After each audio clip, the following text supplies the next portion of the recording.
Hi எல்லாருக்கும் வணக்கம். Just சொல்லுங்க காட்டு பக்கத்துலேருந்து ரீசெண்டாக எக்ஸ்பீரியன்ஸ் வீடியோ போடுறதே இல்லை. ஏன்னா நாங்கள் ரொம்ப ஒர்க்கில் பிஸியாக இருந்ததுனால போட முடியல. பட் அந்த ஒர்க்கில் பிஸியாக இருந்தப்போ இன்னும் நிறைய எக்ஸ்பீரியன்ஸ் எனக்கு கிடச்சிருக்குங்க.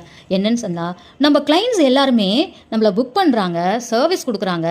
மேக்கப்பு பிரைடலாக இருக்கட்டும், இல்லை பிரைட்மேட்ஸாக இருக்கட்டும், பார்ட்டி மேக்கப்ஸாக இருக்கும், நிறைய கிளைண்ட்ஸு புக் பண்ணுறாங்கன்னு வச்சுக்கோங்க.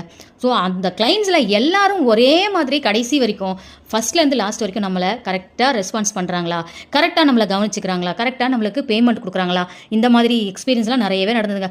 ஒரு சில இடத்துல ரொம்பவே எதிர்பார்க்காத அளவுக்கு நம்மளை சூப்பராக அப்ரோச் பண்ணி பேமெண்ட்ஸ் ரிசீவ் பண்ணி நம்மளை கவனிக்கிறது. சாப்பிட்டீங்களா, நீங்கள் ஃபங்க்ஷன் முடிச்சுட்டு சாப்பிட்டு போகணும், இந்தாங்க பேமெண்ட்டு, நீங்கள் ஆட்டோ புக் பண்ணிக்கங்கன்னு கேர் பண்ணி அனுப்புகிற நிறைய பேர் இருக்காங்க. ஆனால் ஒரு சில இடத்துல நம்ம எக்ஸ்பெக்டேஷனோட போயிட்டு அங்கே ரூம்ஸ் சரியில்லாமல், ஒரு சாப்பிட்டியான்னு கேட்க கூட இல்லாமல், நெக்ஸ்ட்டு ரிசீவ் கூட நம்மளுக்கு சென்ட் ஆஃப் கூட சரியில்லாமல் பண்ண எத்தனையோ எக்ஸ்பீரியன்ஸ் எனக்கு நடந்திருக்குங்க. இந்த எக்ஸ்பீரியன்ஸ்க்கு அப்புறம் எனக்கு ஒன்று தோணுச்சுங்க, நிறைய ஆர்டிஸ்ட், மேக்கப் ஆர்டிஸ்ட் நிறைய டிமாண்ட் பண்ணுறாங்க, நிறைய எக்ஸ்பெக்ட் பண்ணுறாங்க. பட் நம்ம அப்படி இல்லாமல் இருந்தது ஒரு வகையில் தப்பா அப்படின்னு கூட நினைக்க தோணுச்சுங்க. பட் நான் அப்படி இருக்க மாட்டேங்க. எந்த பேட் எக்ஸ்பீரியன்ஸ் நடந்தாலும் நம்மளோட வேலையில் நம்ம கரெக்டாக இருக்குமா, அதுதாங்க நான் யோசிப்பேன். ஸோ நெக்ஸ்ட் வீடியோவில் பார்க்கலாம். தேங்க்யூ.